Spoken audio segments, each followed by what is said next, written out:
Radio.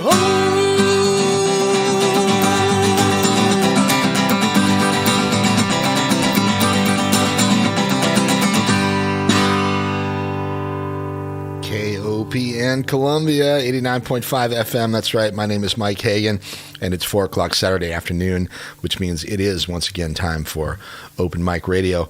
We're going to get it rolling with one from our featured guest this afternoon. His name is Kyren Penrose, and this is Him.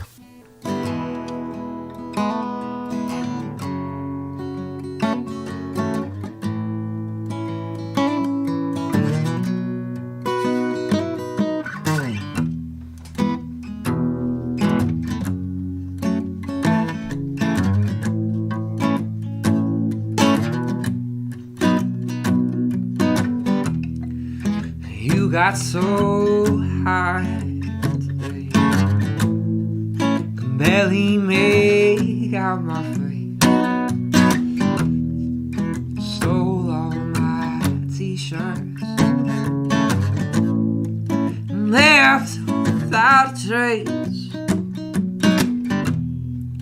Hang on while I sing my song, kept singing along, and now you're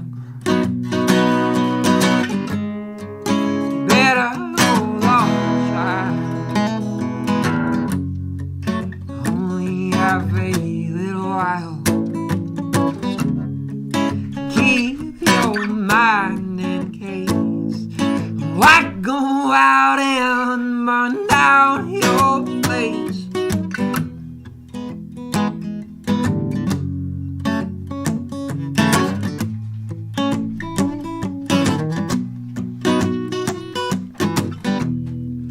No more tickets, no more time. Here it's all I'm out of words. So can you, darling?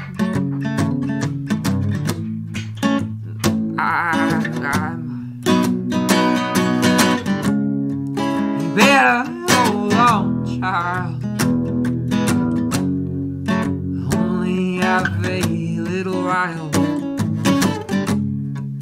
Keep your mind in case I go out and burn out your place.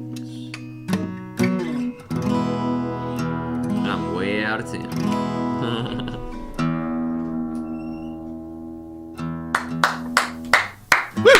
Yeah. Actually, no one would have known it had you not said anything. I don't think. Your ears must be tighter than mine, but sounded actually very good. And I will say thank you and welcome everyone. It is Open Mic Radio, Saturday, December 18th. Lovely mid-Missouri weekend, winter nonetheless, but pretty nice out there, not too cold. Got sun shining and maybe a little bit chilly, but looks like it might stay that way for a few days now as well. So anyway, hope you're enjoying it out there. Always a lot to do in the Columbia area on the weekends, and hope you're enjoying it. Hope your Friday night was fun. If you did anything cool or we missed out, give us a call. Let us know. Number is 573-443-8255 here in the studio. 573-443-7380. We'll do the same thing. And anyway, lots of fun and music around town, and also this afternoon here at KOPN. It's Open Mic Radio. We do this every Saturday afternoon from 4 to 6. Live music and interviews with some of Missouri's finest musicians and bands. My name is Mike Hagan. I'm joined again by Kind Kurt, providing the theme music and some music wisdom, as it were. Hello, Roachport. Good to see you, Kurt. And anyhow, yeah, we feature awesome local and regional music and the artists who create it here. Of course, in order to do that, I need to know who they are. So if you want a chance to get on the radio here with us, get in touch with me or get in touch with Kurt, share your music with us. This is your call to action. All right, send me music. All right, you can stroll right on down here to 915 East Broadway. The doors are open. You can say hello and drop off an MP3 or something like that. Or, obviously, email and Instagram and the typical social media platforms are easy to get in touch with us as well. And if you don't subscribe to the podcast, you might. if you missed the show in the past, you won't in the future. So anyway, okay. Great to be here this afternoon. Hope things are going well for you. Big thanks to TK for grooving on one mic since 2 p.m. Before that, Morgan, the awesome Morgan Matsiga and Motherland Jam from noon until 2. We've got the stick until 6 o'clock and hang around afterwards for Rashumba and a reggae party coming at you from 6 o'clock until 8 o'clock. The best in roots rock reggae right here in mid-Missouri with a guy who really knows it. And 8 until 11. Chris takes the helm with Blues on Broadway. Keep it dialed in here, KOPN, round the clock. Great stuff all Saturday and certainly tomorrow afternoon as well. And, all the time, all right? Okay, last week, Big Cat Matt, awesome rockabilly music. Once a month, I share the airwaves with Matt, and Big Cat Matt comes on and does the Rockabilly Corner. And, again, just a really remarkable show if you like rockabilly music, old-time country, that type of stuff. He really knows it, and did it again this last week. I have my neighbors and I tend to get together during Big Cat Matt's show, and we'll either meet at my house or their house or something like that, and we'll grab a glass of wine or a six-pack or something and listen to Matt. It's the best, I'm telling you. Totally. It's awesome. All right. Anyway, okay. So, and we ran into Big Cat Matt at the Junior Brown show at Rose Music Hall maybe a week and a half ago or so. He was right up front, and a huge fan of that music, and a great show from Junior Brown the other night down there at Rose. Even though it wasn't the best night for Junior, it was pretty good for the rest of us. So he got out of it without breaking a hip. So yes. I think we're all fortunate in that. All right. So the week before, though, we had Big Cat Matt last week, and the week before that, I want to put a shout out and a tip of the hat to the band Elephant Hat. Elephant Foot. Elephant Hat. Why did I say tip of the hat to Elephant Foot? Tip of the foot to Elephant Hat. You stepped in it there, Mike. I did. Anyway, Elephant Foot. They were here a couple weeks ago. Eli and the other guy's name sort of escaped me. But anyway, excellent new music from Elephant Foot. Cool new rock and roll from a great bunch of guys. And I had a great time on the air with them a couple weeks ago. So if you missed that, check it out on the podcast. It was a great show, and those guys were fantastic. So one more thing before we get to our featured guest this afternoon. I want to say that I'm dedicating the show this afternoon to a close friend of ours, mine, and many of my own friends who passed away last night. His name was Matt Jones, and better known to some as Jonesy. Everybody knew him as Jonesy. A lot of people did.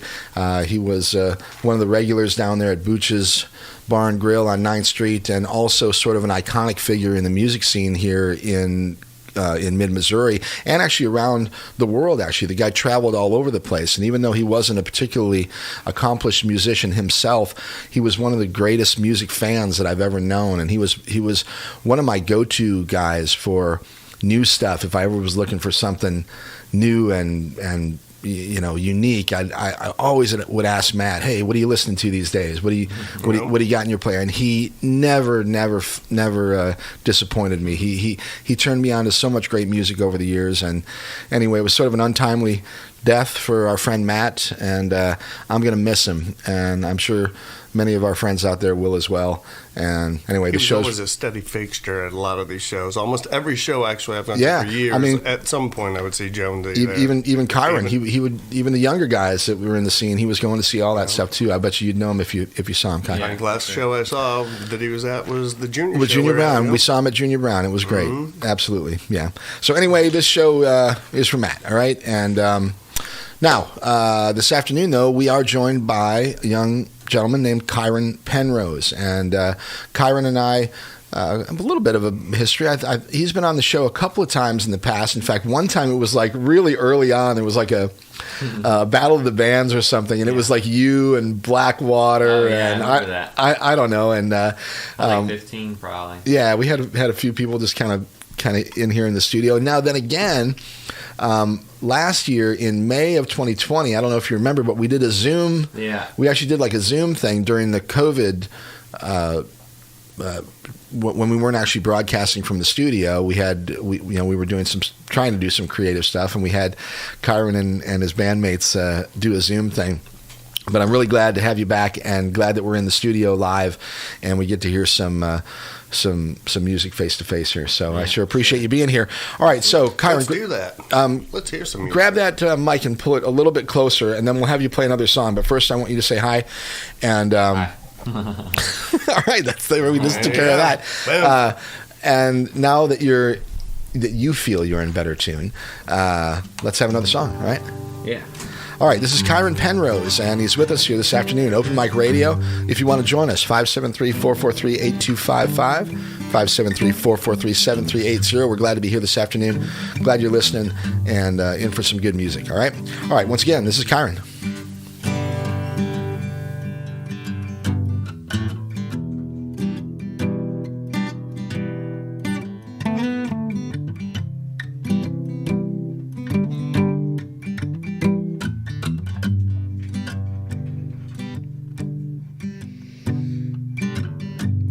You are the wildflower in the ditch, and I am the dust. And God is the rock that scratches the pain, makes our old chorus.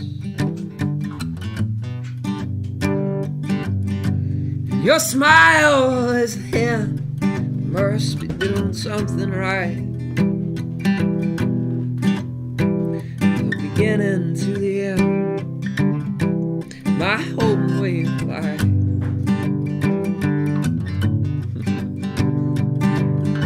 This is the church where all the pretty people come to play. My house is haunted, find her singing all the time. You are the howling oak, sleeps beside your mouth. Heavier than heaven, and it's as the morning falls. My house is the city, hole in the wall. Cracked up dirty bird, still home for the fall.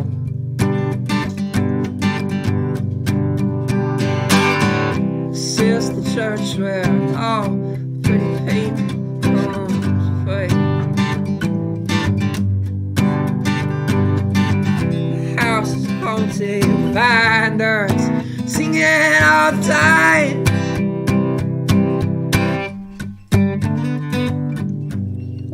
Wildflower in the ditch, and I am the dust. God is the rock that scratches the pain, makes our old chorus.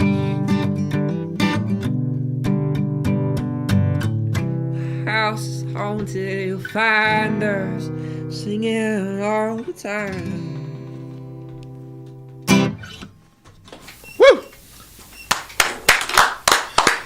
Very nice. Nice. All right, what do you call that one, Kyren? Wildflower. All right. I am noticing right away that your style has changed. Your style has changed a little bit, or it's an evolution of your style, and as it should. I mean, you're a young songwriter. Let's give people a little bit of background before we go there, and so people can get a little bit of feel for what I'm talking about. But you are, I don't like to talk about how old people are because it really doesn't matter, but you've been performing and writing songs and doing the music thing now actively for what, 5-6 years, or what would you say? Yeah, I turned 21 next month.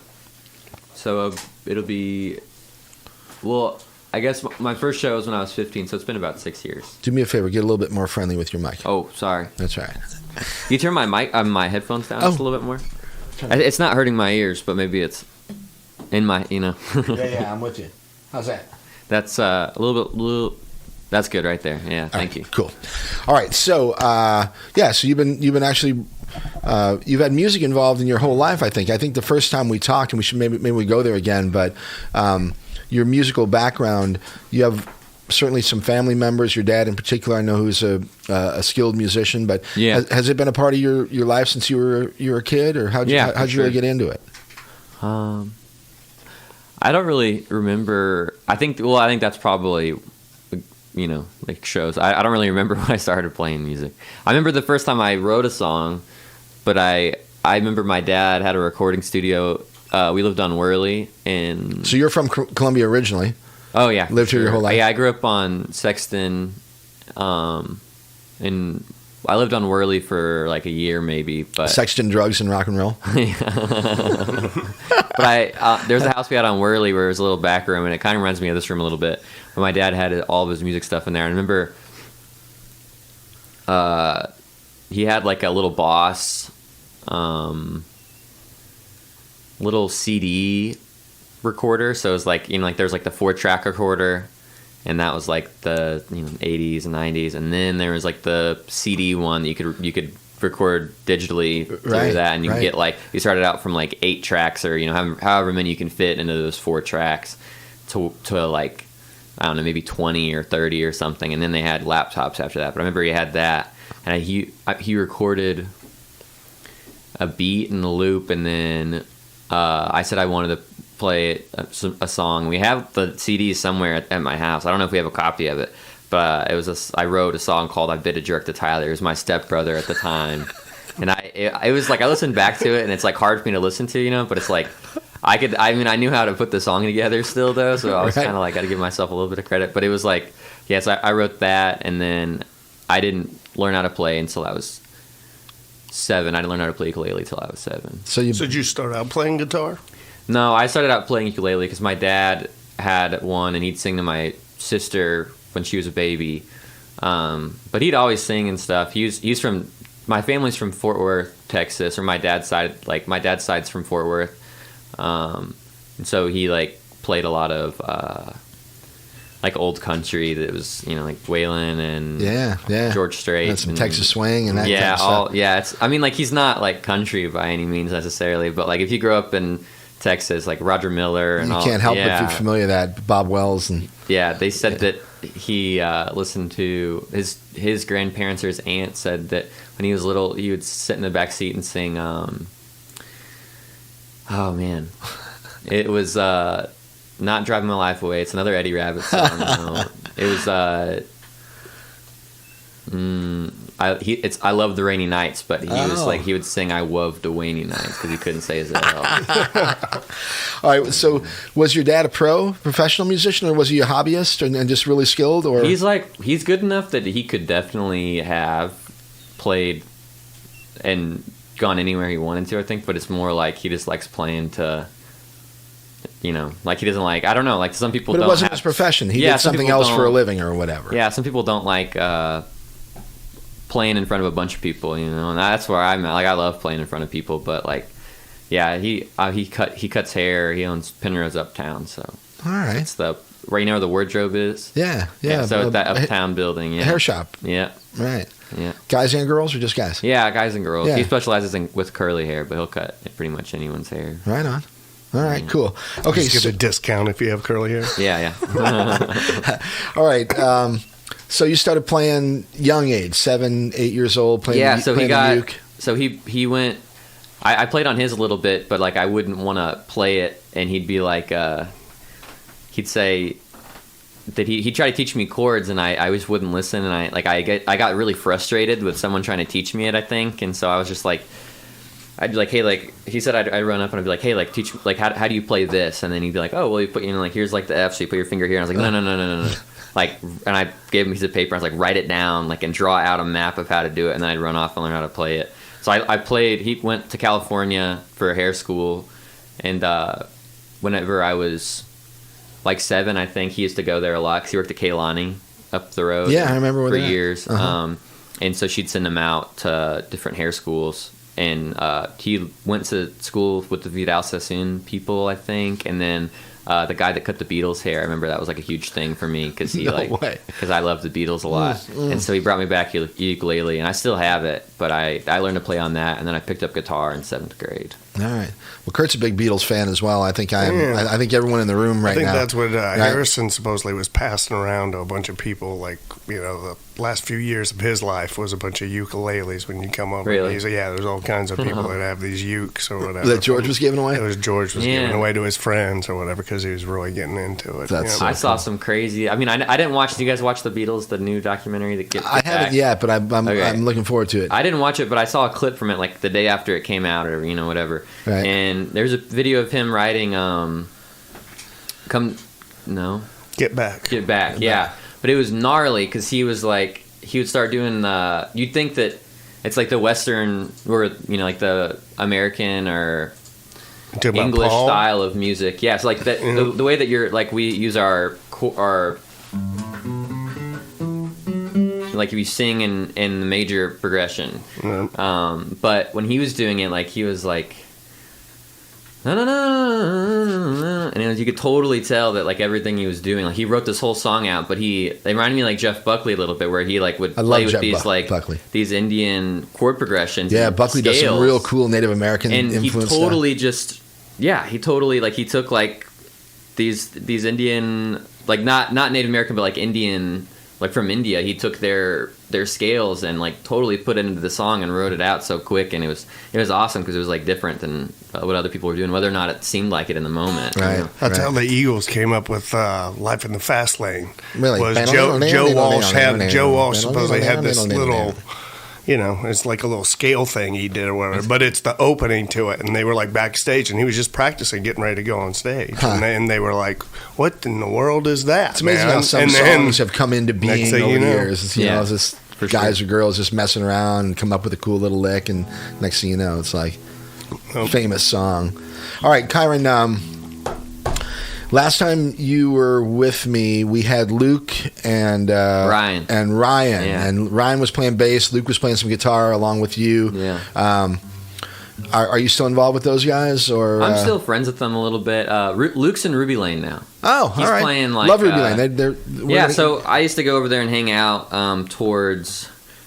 Like, so the last time I talked with you, I had like a lot going on and stuff. But I went to their place. It was Forrest and Adam, and they were living there at this house, and I used to go over there and play with like Adaptation right before that, like Disbanded or whatever. Right. And so we would go downstairs and play, and then my girlfriend went out west to go to Yellowstone, and I was just like, I hadn't left the state. I mean, I went to New York and other places, but right. So I went. She left, and then like a week later, I was like, man, like I'm like, what do I have like holding me back here right now? Like coronavirus is going on, like I don't have to. And so I just called my friend, and then he pulled up in his car, and then we just got in and like started driving out west. And we drove from here to Oregon. So we went up through Colorado. We made it from here to Yellowstone. Now, did you bring instruments with, and were you busking or anything, or just going out there to just? No, I didn't play my guitar for a long time, and I think that kind of like changed a lot of stuff. But I went for it was sometimes that'll give you a jump up something. It's almost like you need the break. Well, because I didn't have one for a long time, so we drove 48 or 24 hours straight, and we made it to Yellowstone that night, and then from there we went to Montana. Washington to Oregon to see my aunt. My aunt had a guitar there, and I met my little cousin, and I hadn't met her before. Like, I haven't really met a whole lot. I was raised by my dad and my stepmom, Charity, and she's like my mama, like I got her name tattooed on me and stuff. But like, my cousin in Oregon was like the first blood cousin I'd met, which doesn't really mean anything, but it also kind of does. It does, yeah. And so I had the guitar, and she just like she was probably 2 or 3, and I remember like I'd strum it out a chord, and then she'd take the pick and she'd like grab it out of my hand, and then it was like the craziest thing I'd ever seen. Like most of the kids they just like start hitting it, but she like pluck it just like the same beat that I did. It was one of the craziest things I'd ever seen, but she loved it. That's awesome. Yeah. All right, so. Can we get some more? Let's have another song, music? And then I got a lot of questions though, because I want to find out what I mean, there's been a lot of changes in the last couple of years. So, but you got a lot of songs in your bag as well. So let's play some of them. All right. Yeah, for sure. All right. Tell me about whatever you're going to play before you do it, though. We'll give the folks a little bit of an intro.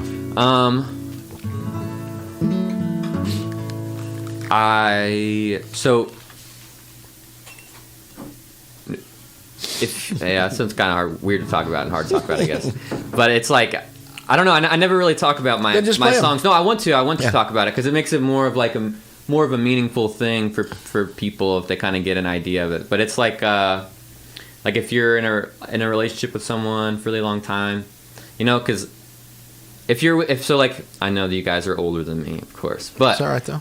So if you're like in a relationship, I'm sure you guys can like recall back to something like this at some point in your life. But you're in a relationship for a really long time, and you guys have to separate because you're not getting along, but you really, really want to get along. You love each other still. You love each other still, right now, but it's just like working. it's just not. Yeah. Anyway, this is called "Already Gone," and I have some of these out, but I'm trying to put these out. All right, so this is a song that's been written recently, or it's an older one, or what? I wrote all these songs within the last year. I'd say I'm trying to work on recording them right now, but it's kind of. No, we'll talk about that in a little bit here about recording and writing and that type of thing. All right. Yeah, okay. Sure. All right. Let's just hear it. Kyren Penrose, everyone. It's Open Mic Radio, KOPN Columbia, 89.5 FM. Glad you're with us, and let's check this one out from Mr. Penrose.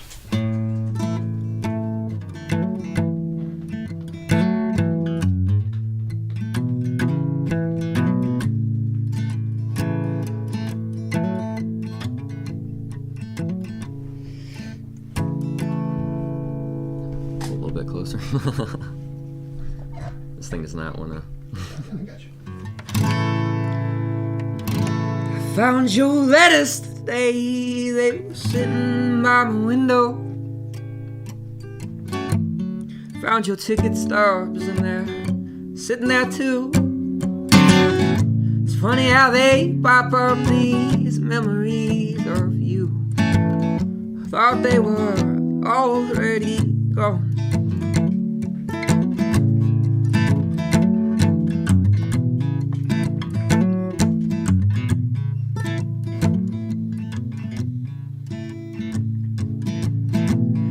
Mama taught me more than I ever did. Don't wanna grow up, just wanting to stay a kid. Maybe that's just why I ran away and hid. But I guess I'm just too far gone.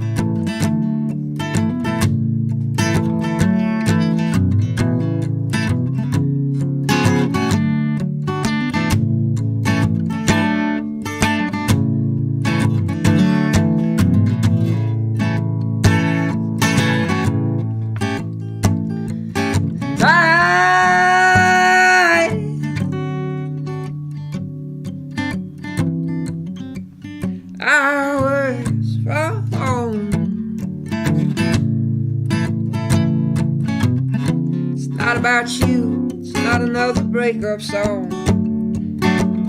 Either way, we just couldn't get along.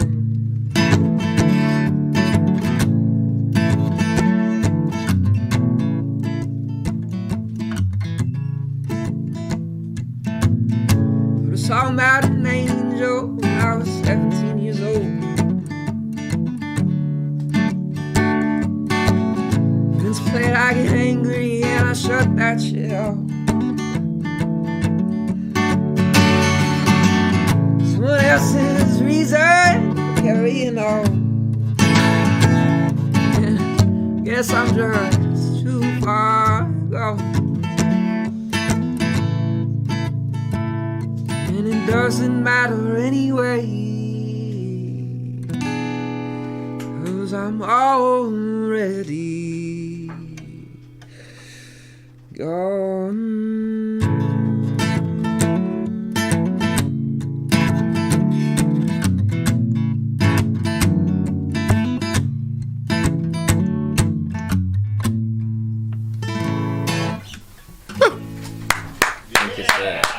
Lovely. Already gone. Sounding good, man. Thank you. Kyren Penrose with us in the studio this afternoon. Great to have Kyren here. It's been a little bit, and definitely some maturity and some new styles. I feel like I'm hearing. Are you playing with other people? I think we got a couple of bandmates kind of on and off now. You do a lot of solo stuff as well, or what's your primary focus right now as far as performing and I guess writing? Are you doing it with a band or are you doing it by yourself? Well, so I kind of found that like writing with band stuff, it was kind of hard because it's like there's so many things to keep in order, you know, especially if you're touring and stuff like that, which I'm starting the tour this March. And great. In terms of like getting everyone with you, you know, like you need to have a whole group. So it's easier for me to do. There's like a huge there's a huge niche for right now for singer-songwriter stuff, like alternative country and folk music. There's like been lots of awesome ones that have come through Columbia. I see that as well. Yeah. And so I've been playing like more solo stuff, but it's nice if I can get a group with me too. So if I have the option to have a group, you know, and I'm like, hey, like, do you guys all want to play the show next month? Or like, you know, like I have this in like 2 days, you know, then people can pull up and I'll have a full group with me. And I could play all the songs because they're really awesome musicians. But for tour, my friend's coming with me. I'm trying to teach them how to play cajon because I don't really have, like, it's so much, it changes all the time, you know? Right. And if I just have someone in the background. Let's have a little drum in the background, little rhythm. Snare. Right. So I love the cajon. You got some spots already booked? Yeah, like, I do. Whereabouts are you playing? Like, where's your tour taking you?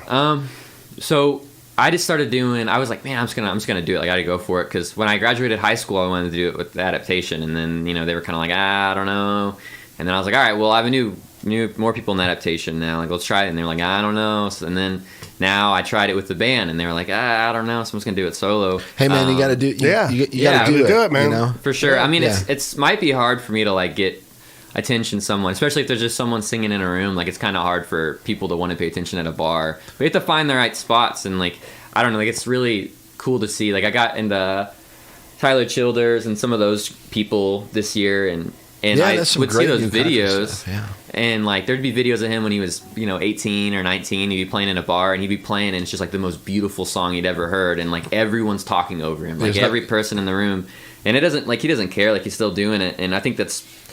Yeah, so I'm going to. That's cutting your teeth, and that's learning how to be a pro. Really, I mean, I tell you what, is to be able to just do your thing, do it right, no matter what, no matter whether people are paying attention or whether they're not. I also would like to make a comment about your earlier comment about keeping the band together and the coordinating and all that stuff, and that's certainly a true thing that we've heard from many people on this show, and certainly historically, and just the rock and roll scene in general.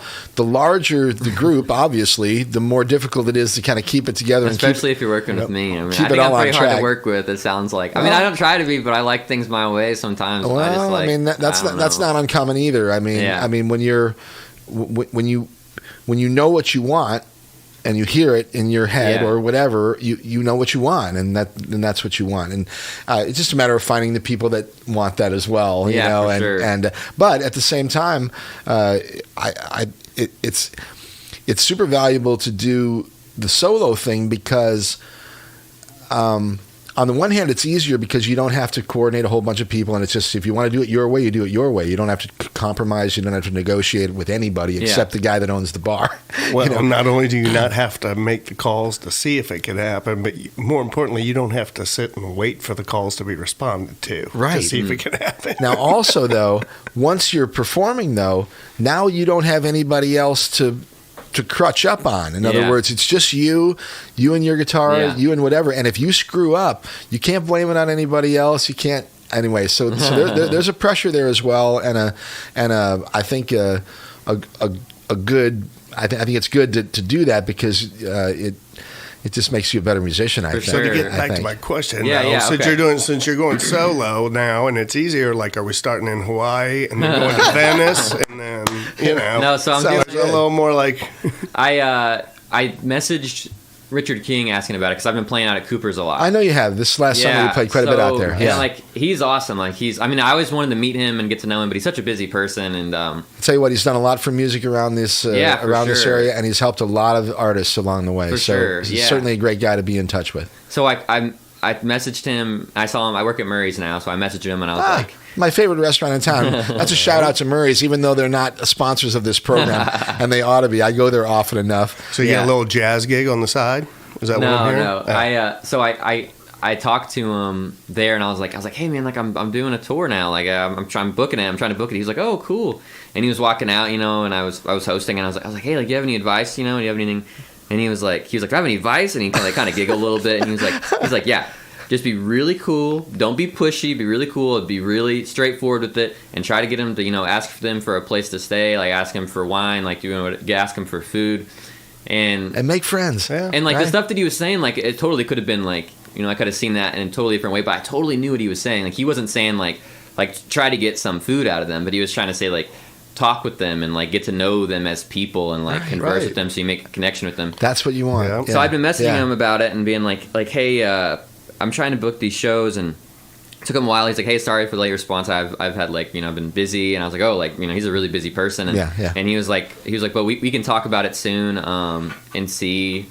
And so I know he's really busy. I hope to talk with him soon. I hung out with his son last night. His son graduated. Nick King graduated last night. And, so I saw him at billiards. We were hanging out, and, I just have some shows going right now. I'm doing 3-day tours. So I'm going to, from here, March 16th or March 17th, I think. So I haven't gotten one in Kansas City. Like it's the most annoying thing. I can't get any shows in Missouri. Missouri's like whatever. They don't care about me. But I have one in Lawrence, at the Gaslight. Nice. And then I have one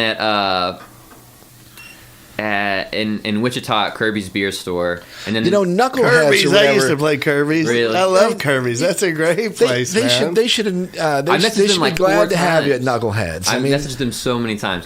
I don't know what to do about it. I'm gonna get one. Like I need to get. I got an idea. I'll talk to you after the air. Okay, bet.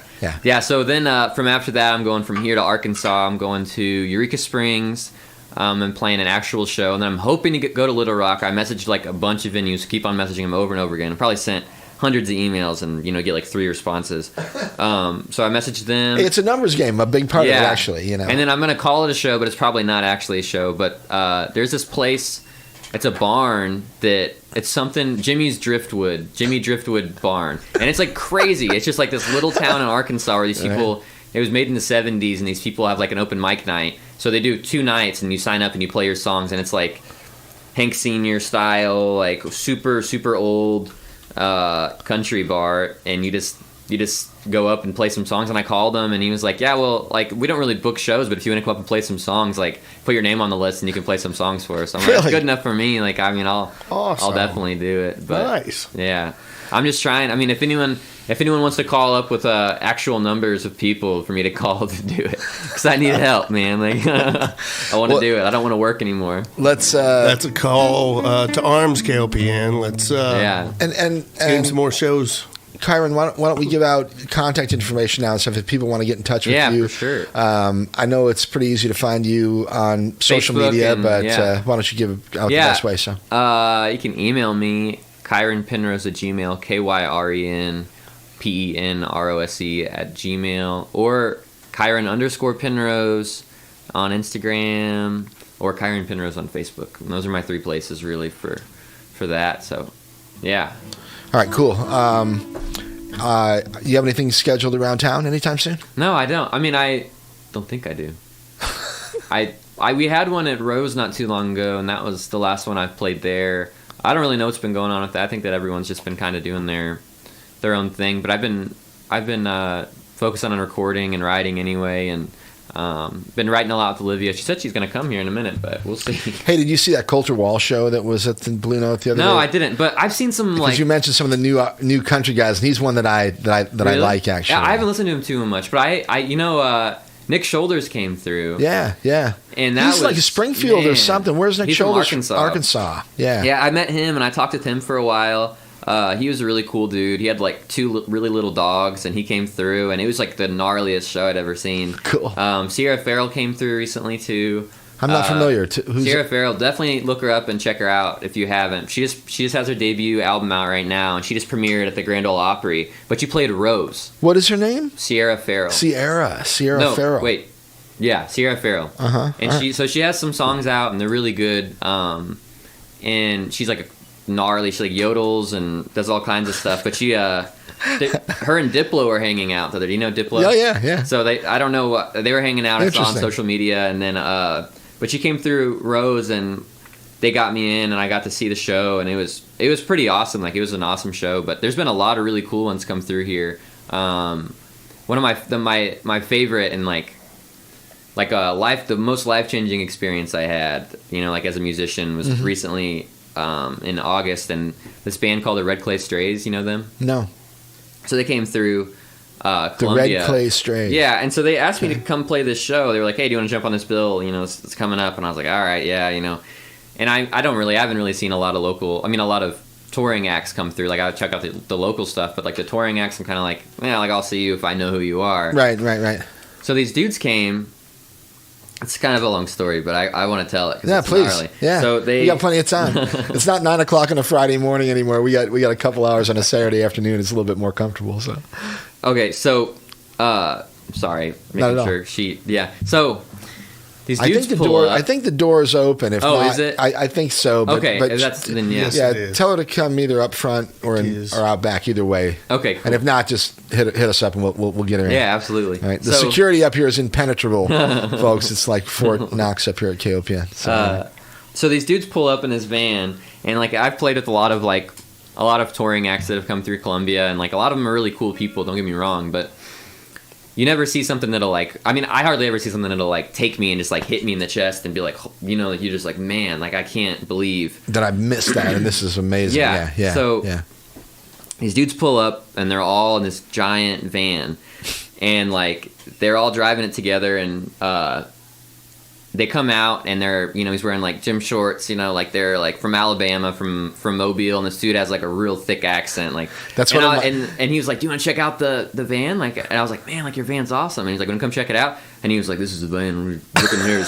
We got this right up in here." Like Elvis. And I was like, "Oh wow, that's awesome." So then I go, I play my set, and they sit in the green room, and I'm like, "Ah, man, like that sucks. They didn't get to see the show, whatever." 2 of them come out, and like they watch us, and they're like, wow, like they're really good. I go in there, and this dude's doing his hair for like probably 20 minutes in the mirror, dressing up, and I was like, okay. They go up on stage. It was the greatest show I've ever seen in my entire life. Like, oh my God. It was like a reincarnation of Elvis. He looked like Elvis, did the dance moves, all of it. It was the best show I'd ever seen. I was like, how are these dudes not like? They were better than Chris Stapleton, better than any of these other big acts right now. And I went and talked with them, and like.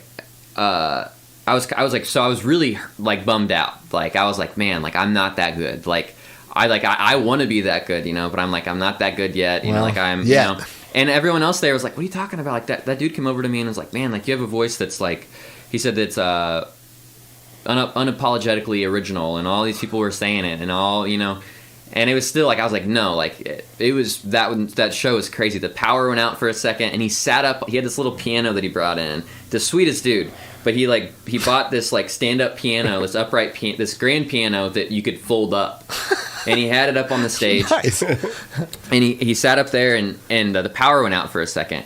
And everyone was, like, oh, man, it's like, it sucks because everyone was so into it. It wasn't that packed at Rose. Like, there was maybe, 50 people there. Isn't that amazing? Some of the best shows, and they're just not well attended, yeah. So he sat up on top of this piano and sang, and I swear to God, the whole room, like, his voice, no mic, filled up all of Rose. Like, it was the strongest voice I'd ever heard. And so I was kind of bummed out, kind of butthurt about it. Like, not butthurt, but, like, I was just kind of like, man, like, that was, like, it kind of hit me, And then after the show, just the level of talent that some people have, and then you can't help but compare yourself. Like you can't compare stuff like that. Well, I mean, you try to though, because you can't. I mean, it's hard not to compare yourself, and you go, well, God, I ain't got that. But at the same time, you have your skills, and they appreciate that as well. Yeah, so. And it's not necessarily like any worse. It's just different. Like if you compare creativity, it's not gonna. So I go up to the bar, and he's sitting up at the bar, and like he's he looked over at me and was like, how's it going, man? And I was like, oh, I'm good. You know, you guys were awesome, man. Like, I don't know. Like, you know, and somehow it got brought up, like, how old he was. And he was like, oh, I just turned 24 a couple days ago. Holy smokes. And I was like, oh, man. I was like, well, I still got a couple more years. He's like, don't think about it in years of age, man. Like, that's not how you do it. Don't think about it. How long have you been doing this? He's like, how old are you? I was like, 20. And he's like, man, you still got a lot going. Like, you got a long time going. Like, you still have a lot of stuff to learn. And I was like, yeah. And he's like, yeah, like, you still, I mean, he's like, I remember playing shows to whenever I didn't have enough time to fill up a whole set with my own songs, and I played with a 70-year-old drummer that couldn't keep time worth a damn. Or, I mean, I've changed. I was like, have you changed your band throughout the years? You know, and he was like, oh yeah. He's like, I'm not with the same people at all. Like, I'm not. And he talked to me for probably half an hour and like gave me advice and the strongest advice I'd ever gotten. And he was saying one of the biggest things that he said was, he's like, don't ever, I'm gonna tell you right now, don't ever sign up to a label. And I was like, oh, like why? And he said, well, we signed up to a label and they're trying to tell us that we owe them $70,000 for this and this and this. And I looked at their music online and there's only like 3 singles out they've had out. And one of them was in the new Stephen King movie, I don't know what that's called, but it's a pretty big single. And so, yeah, so he said, don't ever sign to a label because they're trying to keep us from putting our own songs out. And if they had those songs out, they'd be probably one of the biggest bands you'd ever hear of. Like, there's no doubt in my mind that. And yeah, I think that's something actually. And Kurt, you can add to this, but if you're going to sign a record contract, you better have a damn good attorney and you better really be on top of your stuff before you do it, because that's a very common story. People that have been taken advantage by a record label or whatever. In particular, otherwise you're beholden then to the company. That's and half the time these guys sign away their publishing rights and everything and don't even know it. And because these guys are so sneaky, and there's a lot of them too. Yes, right now. Everyone wants to be a rock star, dude, and it's always been like that. I mean, my buddies Big Head Todd and the Monsters from Colorado, their first signed record was with a company called Giant Records back in the day when they were a major label, and they were roped in for too long and didn't realize some of the expenses that they were incurring were going to have to be paid back. And that's a shame because it stifles like the whole creative process for those bands. And it puts them, at least I think so. I mean, it hinders you from continuing and doing your thing. Let's talk about, it used to be that those organizations, those big record companies had a lock though on, because the technology, they were the ones that had the major recording studios and you couldn't, now technology has sort of leveled the playing field a little bit, so you can do a lot of your own stuff or... I mean, so everyone I've talked to, like that dude said it, like all those musicians that I talked to were all like, don't ever sign to a label. They all said it. And that dude in particular, and like he gave me his number at the end of it and was like, hey, he was like, hey, well, if you ever have any questions, like I'll give you my number. He put my number in his phone and messaged me and was like, if you ever need any help or anything, like I'll, give me a call. And like it was just like the coolest, like to kind of wrap up on that. Like it was just Have you stayed in touch with him? Yeah, I message him every once in a while. I don't want to send him anything without being like, no, but say no, but you should at least or just say hi once in a while. Say, hey man, I got a tour going on. I'm going to be around like Lawrence. I was thinking about heading down south too. I told him I was coming to Mobile. But oh my God, that'd be great to play another show. Where that could lead. Yeah, trying to set that up. I'm excited to see him again. I wouldn't hesitate. But, get him to come up to Columbia and we'll get him on the radio here and we'll do a show at Rose or something. For sure. Yeah, I mean he said to wrap it up. He said that the biggest thing was not to get too big of a head and to, kind of keep it. I mean, I wish I would have recorded the conversation, but like, it's like one of those things that like it's something that you'll carry with you for the rest of your life. Like it's something that, really valuable conversation. Yeah, that you'll never forget. And so he told me not to sign to a label. They also, like everyone said, don't sign to a label. And in terms of a label, the thing that would be good out of it for me personally is I'm awful at social media. There's no reason that I shouldn't be able to be anywhere I want to be in terms of success. If you count success as having people listen to your music. X number of views and likes and which, followers. I mean, is kind of materialistic in a way. And I kind of fall into that trap, and because it's something that I want to do. And I want to be able to make my living off of music and meet the people I want to meet and help the people I want to help. And so it's hard. And the one thing, so my social media, if I had someone doing my social media for me, it would be gnarly. Like, it would help out so much. That, having my tour planned out and paid for, to where I don't have to deal with that. But recording wise, like, I can record. I go to Will at Centro Cellar, or I can record it on my computer. Like, I know people that do that I don't have the laptop, I'm broke, but people do that I know, and like, I could record songs and put a whole album out, and it would be the same. And I think that whenever you overproduce something like the kind of music I'm making, then no, it's not as personal of a connection with the artist. And I think that, like, a lot of these artists I'm listening to right now, I like their YouTube videos more than I like listening to their album that's overdone. And I'd much rather go and listen to the YouTube video, because it's more personal and it's more real and it's more raw, I think. All right, hey, we are just a few minutes before the top of the hour here, so let's get another song, and then we'll do it. And then we'll talk about a couple things that are happening around town tonight here in Columbia and thereabouts.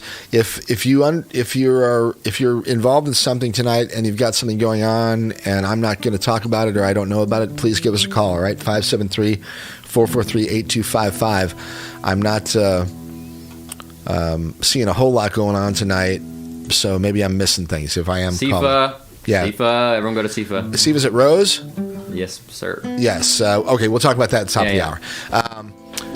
Kyren Penrose. Kyren Penrose. All right. Yeah. It's Mike and Kind Kurt. Open Mic Radio, KOPN Columbia, 89.5 FM. We got Kyren Penrose in the studio with us this afternoon. Pleasure to have him playing some great songs for us, and he's going to do another one here. Yeah. Can I do a cover? Absolutely. Anything you like. Whatever you want, bro. It costs you a nickel, I think. All right. Here's Kyren.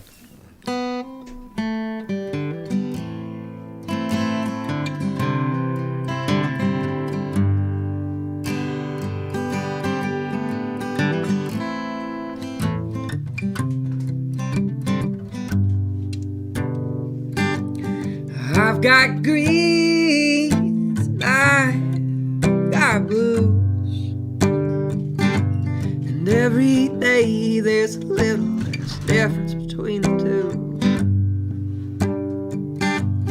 Belly up, disappear. Well, I ain't really drowning, 'cause you see the beach from here. Take the Greyhound home. When I got there, it'd be gone, along with everything home is made of.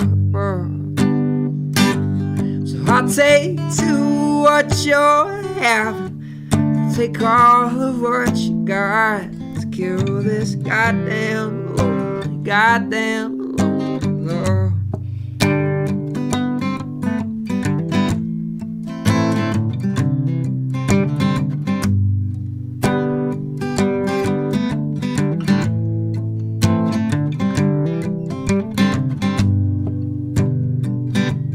Sister, listen to what your dad says. Be ashamed of things hide on your dress. Belly up, watch your back. Well, I ain't really falling asleep, I'm fading black. By plane, that wouldn't be the same as that old motel room Texarkana was. So I'll take to what you're having, take all what you got to kill this goddamn love.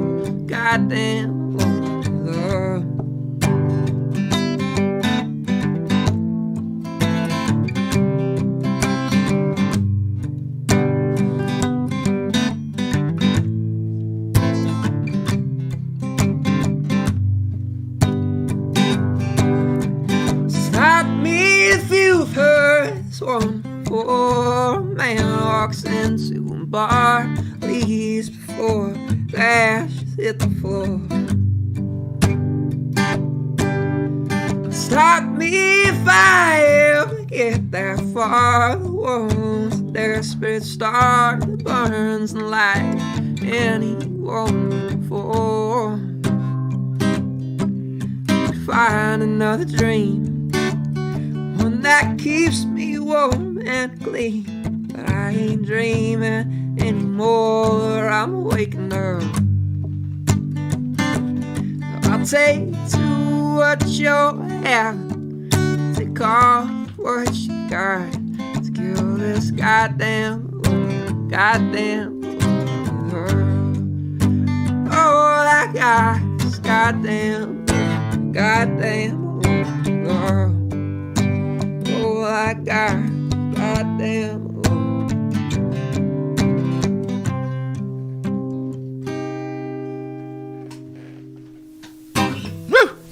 Nice. Beautiful. Yeah. Really nice. So you a fan of Drive-By Truckers? Jason Isbell more so. Drive-By Truckers are alright. I think that his voice in it's really cool, but That's a great. I like your voice doing it. No, it's a great interpretation of that song. It was great. Very nice. Thank you. Let's talk about some of your current influences. Obviously, changed over the last few years. I mean, okay, let's talk about just influences in general. I mean, you grew up around music, and the Beatles. Who else? You know. Man, I don't know. I listen to so much stuff right now. Look at my Spotify, maybe. Let's see. I always forget who I'm like that one to. gives me certainly a Tyler Childers sort of feel too, and yeah, I like him. And a Zach lot. Bryan. I don't know if you know that. I listened that to him a guy. little bit. Is that the dude that did? He like got popular kind of recently. Yeah, like, he's doing YouTube videos. Yeah, and stuff. he's. I think he has one record. He's very up and coming. We saw him in Kansas City a few weeks ago. He was in the Navy too. Yes. Okay. Yeah, that dude. Yeah, and he's a talented songwriter and For sure, and got some cool, clever writer. Yeah, I listened to Sierra Farrell on here. Let me see what else I got. Yes, okay, Bernie that's Sisters, of course. Right, my homie. Sierra Farrell. That's twice or three times you've mentioned that. She's on my list now for sure. Yeah. Should I get her on the show here? Is she? I wish you could. Well, so she's not local, clearly. No, she's from. I think that it said she's from Kentucky or Tennessee. She's kind of like New Age Loretta Lynn, but she Local enough. She went to. She's in Nashville now, and she just premiered at the Grand Ole Opry. So she played at Rose, but now like there's no way that she's gonna be like. It was like she's weeks blowing before. up now. Yeah. Jeff Buckley, they got like Otis Redding and Buckley again. Love Jeff Buckley. Yeah. Yeah, there's one. There's one of his. I think it's called Coyote Radio or something. There's only 3 songs on it, but it's just like epic, freaking killer rock and roll. He's snake medicine and stuff. You know? It's like, Roger Miller, as in John big Prine. band Roger Miller type stuff, or no? As in who? Who's Roger Miller? Or the Roger Miller that you're referring to? He was friends with Waylon and Johnny Cash and all them. He did the soundtrack for Robin Hood and the cartoon one. Really? I love you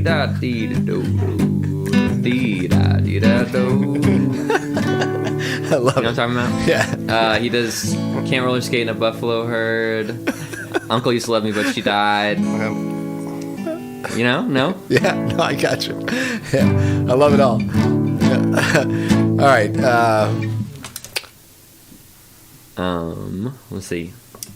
I don't know. I listen a little bit. I mean, Jason Isbell a lot. John Jason Prine. Isbell, real nice, for sure. Sturgill Simpson's stuff's pretty good too. Yeah. So you've been gravitating Saw towards a Sturgill little a bit couple more kind of times. country and Yeah, I'd say so. Americana. Well, I mean, kinda like I'd a always little kind of bit. listen to it, you know, but I found like more of a niche to it than I did before. Well, and as an individual artist with a guitar, or singer-songwriter, it sort of lends itself to that a little bit more, perhaps, than. Well, I think that like what the big thing that did it for me was like I'm not religious, but I'm spiritual, you know. Mm-hmm. And I think that people that can bring spirituality into their music is really cool. Like whether or not it's like if I can hear through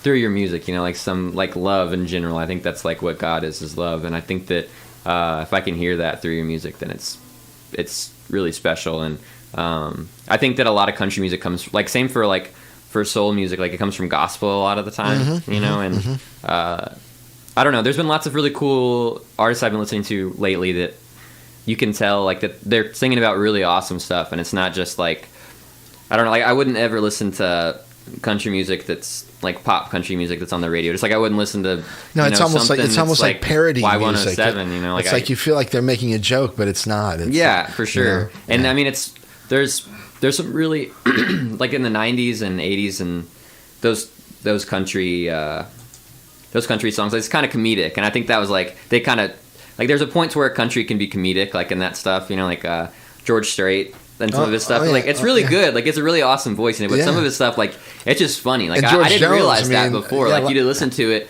and like people, you can take it seriously if you want to, you know. But like it's funny. Like there's like lots of funny things. Like I saw you sitting here, and wait, pardon me, miss. I see you left some tears on the jukebox, and I'm afraid they got mixed up with mine. Like that's so ridiculous, you know. Like it's not even.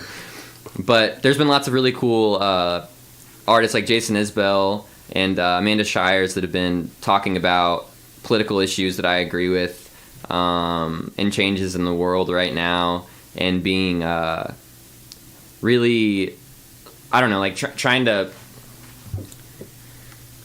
talking about like the political side of music, or I don't know how to describe that, but like they talk about stuff that's really important, or they'll paint pictures of stories. Using their art as a platform for for sure for their, and in a way that's like it's bringing in I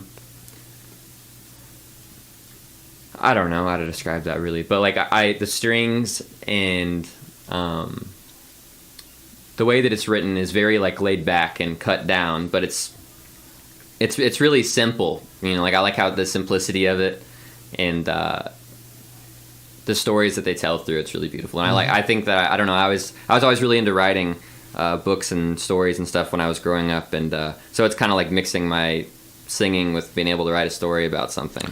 I'm always amazed by how many people don't listen to lyrics, and the lyrics are important. I'm a super lyrically kind of inclined person. I mean it's got to be a good song, but it makes it that much. And liner notes. Oh, I miss it. That is a duo, though. Also, with my eyes being as poor as they are, so I can't read that tiny print anymore. I need like LP so I can actually see what it. I was trying to get a record, man. I mean, I was trying to print some, but they're expensive. Yeah. Like, to actually do vinyl, you mean? Oh my gosh, it's like $1,000. You're not gonna make your money back. No one's gonna. I mean, they'll buy them. Like at the Sierra Farrell show, I went over to the back, and this guy was sitting at the merch booth, and I talked to him for a minute, and he was looking at me, and like he's like what are you doing standing over here? You know, and I was like, so what do you sell the most of over here, man? Right. And he was like, stickers. Stuff people can hold their hands on, vinyls mostly, you know. And I was like, oh, okay. So I stood there for a minute, and then, you know, 3 people came up, and they all bought vinyl, and he like looked over at me and was like,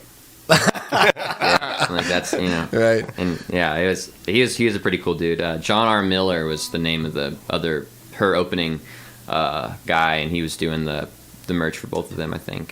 He was a cool dude. I don't remember his name. Yeah.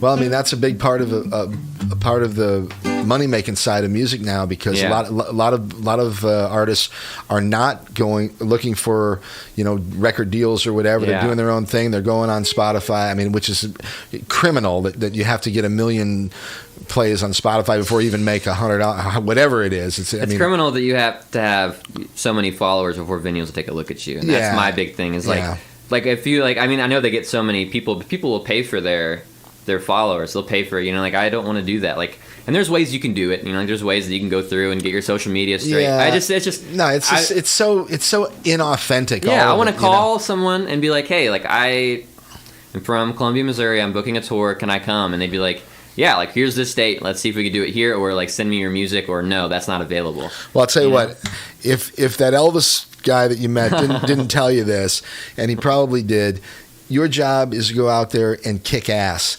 And if you're at the top of your game, you won't have to worry about it. People will want you to come and play. Sure. It may take a little time, but it'll spread. And, for sure. And if, like, I mean, even if it's just like a couple shows here and there, I guess to start out, is what I got to do. That's what you got to do. Well, let me tell you, son. Yeah. Oh, you stay true to yourself, and you will. No, Yeah, really, he was such a cool dude. I believe that. Be true to yourself and make friends along the way. Yeah, and you'll do fine. You're a young man. You got your whole career in front of you, and you're doing great stuff. Honestly, I've liked your writing since you were a much younger guy, and you're still doing great stuff. So we got a top of the hour thing, don't we? Okay. Nah, I'm already done with that. You missed it, man. Right. Yeah. You got plenty more in your repertoire here. You want to do another one? Yeah. Okay. And what kind of guitar are you playing here? Who makes it? I have a lot of listeners that always ask about equipment, and they're like, ask Kyron about what kind of equipment he likes and what he's playing right now. So I, okay, so I know it's a big question, right? This guy, one of my close friends, Dan Hilsey, who was living with me for a while. We spent the summer together and just rode around on motorcycles, and he had a J45. Wow. And so you doubled him up, man. Oh man, I fell in love with this guitar. I was playing it. It's like a $3,000 guitar, So I was playing it all the time, fell in love with it. And I love this guitar too, but it's like driving a Cadillac. Right. So it's I had it, and then one day it was he took it with him whenever he moved out. And I was like, please. No. And I just no, I'm never gonna buy another Gibson guitar again. There's no way I'm gonna be able to make money like that. I'm struggling for my rent and all that, So I'm trying to figure it all out. But this guitar is an Alvarez, and it's supposedly a Martin knockoff. My dad got it for me for Christmas last year, and anytime my dad gets me a guitar or any present, it's so meaningful. I'll never ever get rid of this guitar. But he bought me this an LR Bags pickup in here, even though we're miking it up. And it's a 70s model, and I guess Alvarez got sued because they were so close to the Martin knockoffs. Really? That I need to fix it up right now because there's an adjustable bridge on here, and so it has to be set just right. Otherwise, the tension, the action will be messed up. Everything will be wrong. I think I got it pretty close, but my dad paid for me to have it fixed one time, and when I did, you spent the money on drugs. No. I got it fixed, and then I changed the strings, and it fell off. The bridge fell off, and so it's like a micro. Has anybody seen a bridge? Like a micro turn of a where's that confounded bridge? Are the front doors locked? Take it to the bridge. Are the front doors locked? I don't know. I don't think so. I hope not. Oh, she's at the back door. Oh, but Kurt, would you? Sorry. Or maybe Devil ran out there. Sure. So there's a floating bridge on here. Okay. Or not a floating bridge.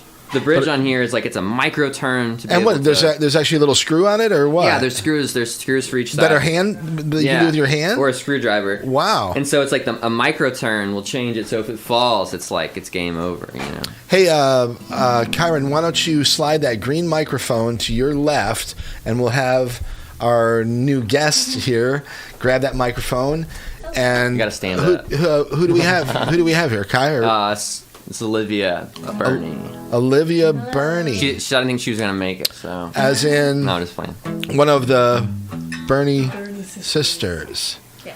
I've been trying to get the Burney sisters on this show for a long time. I got one of them at least. They're too cool, dude. Olivia, thank you. Nice to meet you, and glad you're here. How's your show? So it was good. It was really fun. We played at the Blue Note last night. Yes. Really? Yeah. With Pat and the gang? Yeah, it was so fun. Was that the first time that you've done that in a bit? Because a couple of years ago, that was rock and roll time and a great blasting, foot stomping rock and roll show. So yeah. Luckily, we were able to do a couple of those shows this year, like the holiday kind of shows, which was really fun. Very good. All right, Kyron, what's your relationship with Olivia in a musical sense? I'm not asking if there's any romantic thing or anything like that. We met. Well, I met you whenever you were. I don't know. I remember whenever I met you, it was at True False. Yeah. And your mom and you and Emma were sitting, and your mom walked over and was like, "Hey, like you did so good. This is the Burney sisters. Gonna come over and meet my kids." And I was like, "Yeah." And they were over there, and I didn't hear you guys play for a while, but then when we did, it was just crazy, the gnarliest music I'd ever heard. Definitely huge things coming from them, without a doubt. See them while you can, for sure. But we've been riding together for the last year, I'd say. Yeah, I would agree with regard to what you and your sister have done for the last few years. Very, very cool and very impressive. you. And you're super talented young ladies. Thank you so much. And good head and heart too. Thank you. That means And I love the fact that you're collaborating with Kyron a little bit. So tell me a little bit about what you two are like. Is it a project with the two of you, or is there anybody else involved? we're not sure yet. Yeah. Well, All right, so this is an ongoing sort of developing thing. Development. well, I mean, yeah. 'Cause, like I'll They heard us. bring a song, or she'll bring a song, and then we'll each other work on it in terms of for like our own stuff, you know. Mm-hmm. But then we also have songs we wrote together. How about style-wise? Like, is it similar to what we're hearing and what you guys would typically do with your sister, or is it a completely different sort of thing? I don't really know how to answer that. I feel like it's kind of like, I don't know, a weird our own kind of thing. If you'd like a chair, for sure. Sure, yeah. Yeah, just go roll it over there. My producer didn't show up today, so otherwise I would have had him do all the technical stuff. I'm joking. I don't have a producer. Sorry, I'm doodling around. That means it's almost time to play another song. Okay, so vocal-wise, harmonies and combined vocals. I try to. Yeah. But I'm her guessing. voice is stronger than mine, so I'm Well, like, I try to. No.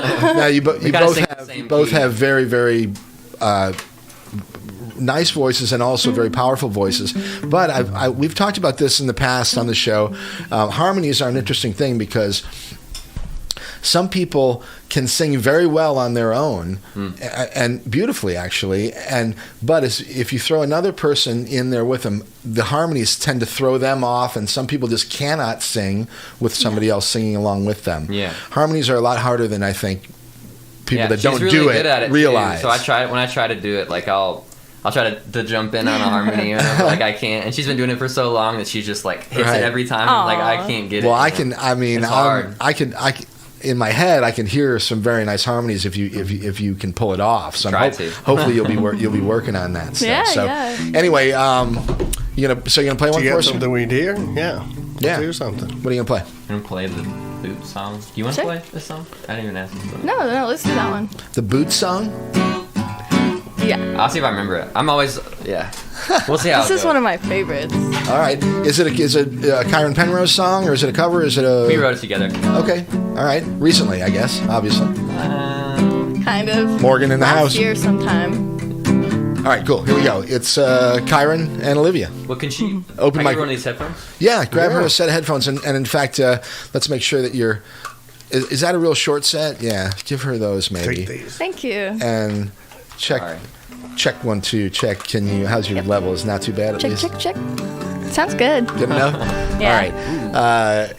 Kyren Penrose, Olivia Burney in the studio with me this afternoon. It's Open Mic Radio, KOPN Columbia 89.5 FM. We're streaming on the web at kopn.org. Glad you're all joining us this afternoon. A bunch of people listening online. I can see all the red dots on my map there. So I appreciate the listeners, and I appreciate Kyren and Olivia coming down. Kurt, glad you're here as usual. And let's hear another one. What do you guys got? All right. You ready? I'm gonna mess it up. I already know it. He'll do it. He'll be good.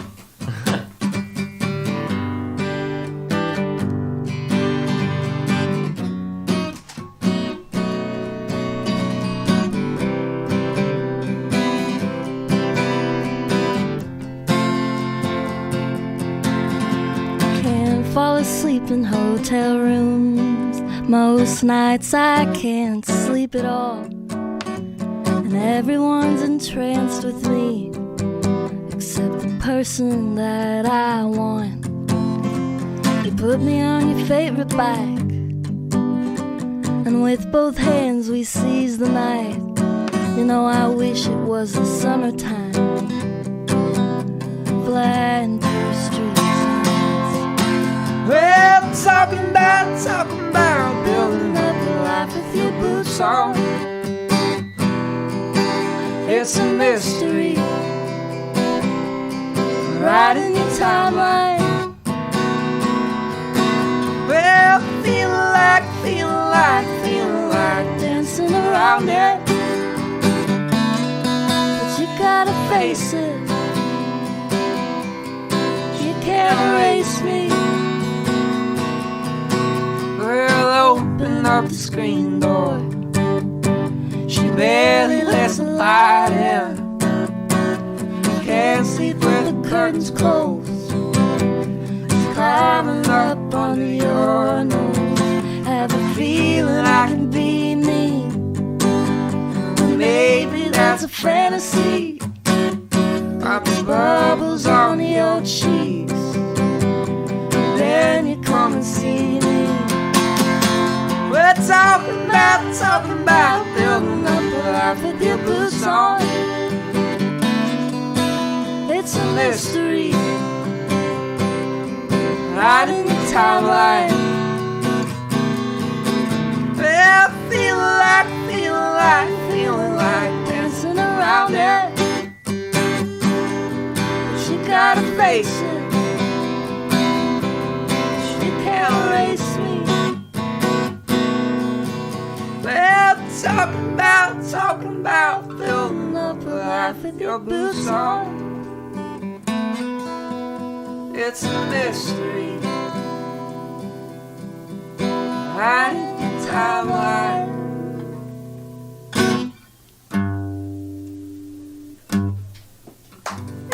Nice. All right. Beautiful. Very, very nice. I love the vocals. You guys sound good together. Voice is going out. No, it's not. No, you sound sounds great, and awesome. and I'm looking forward to hearing more from the two of you and whoever else may be involved in this project Trying to get a eventually. No. Olivia, do you? Of course, you have the project with your sister. Are you involved in anything else? I have a feeling you have more irons in the fire than I know about, perhaps. We're trying to get this album together because we have quite a lot of songs together. Yeah. I don't know how many. A lot, for sure. Yeah. But we always try to record them, you know. Oh, I mean... well, we always try to record it, but like we don't have... I don't know. We both are like busy with music. Well, with building our own music stuff. building the catalog is the key. I mean, you'll get the time will be right to get it recorded and to do it the way you want to. But gosh, it's great that you're collaborating and have the time to write some quality stuff that you're happy with. Are you? I don't want to ask if you're happy with what you're writing together, but do you see? Promise. I mean, do you like the songs? Sometimes you like things that you do more than you like other things than you do. Yeah. I'm really excited about this new song that we wrote recently. Yeah. Or it's like we actually finished wrote it a while ago. recently. We finished it the other day. Yeah. But anyways, it's really fun writing together. Yeah, it's definitely cool. It's definitely fun to write. I mean, I want to be able to record them all, but it's like, I don't know. I'm trying to get a laptop. My friend's coming from Southern Missouri right now. He's coming tomorrow. He's my friend Alex, and he said he's letting me borrow it. So he has he has like Logic on there or something. So I'm trying to get these. So once we have that, maybe we can like actually record them. But that's usually the way it should go. They recorded. You and Emma recorded on some of my new stuff a couple weeks ago at Centroseller too. Very cool. So you've worked with Will, and you're familiar with My man. the projects on there. Yeah, he's I was a pool boy. He's one of the best, huh? I was his pool boy. Is that right? Because he owns the pool business. Like that he goes and cleans pools. And he was yeah. I bet he's listening right now too. He might be. He's been on the program before. We're friends. And but for sure. I was with him cleaning pools for a while. Not to get off topic, but that's great actually. Yeah. No, he's one of the best producers around, man. and he's got a great studio, and he's a great engineer, and he gets right down to business, and he really has a good ear. A whole bunch of really and there's not to take anything away from a lot of the other studios in town. We're so fortunate around here. We've got so many talented people on all sides of the sort of music coin. We've got good production folks. We've got good studio people. We've got very talented artists. I mean, I love the Columbia music scene. In fact, that's a question that I'll ask both of you. You've been in it for a while now. You're quite connected, and you're doing lots of shows and lots of different people, lots of places, meeting lots of different people. What's it like to play around these parts and to be a participant in the music scene in mid-Missouri and outward? Okay.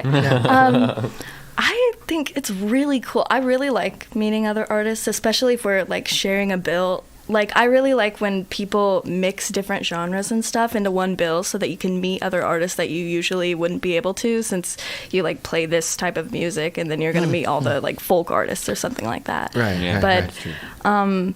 I don't know. I think meeting artists can be really inspiring because you can collaborate with them or, you know, pick up some tips or something or watch their show and, you know, try to incorporate that into some of your stuff. Who are you listening to these days? If I had to pull up your MP3 right now, or Spotify or Pandora or whatever you listen to, who's going to be close to the top? I've been listening to a lot of Faye Webster. I really like her music. Let's see. Actually, Taylor Swift. Just because, I don't know. I amazing never... how often that comes up, believe it or not. Yeah. So, yeah. She's awesome. Yeah. No, I mean, certainly. Hey, why not? All right. So it's cool. You're working with Kyron. I love it. You and your sister, what's up with them? You had a show last night. Tell us a little bit about how that went. You played with the K Brothers? Yeah. It was really fun. At the fun. Note or at Rose? At the Blue Note. At the Blue Note. Yeah. No, it was really cool. All the lights were really awesome because we had it all decked out on stage. Sure. Really? Yeah. I sent him a picture. I said, "Sparkle." Yeah.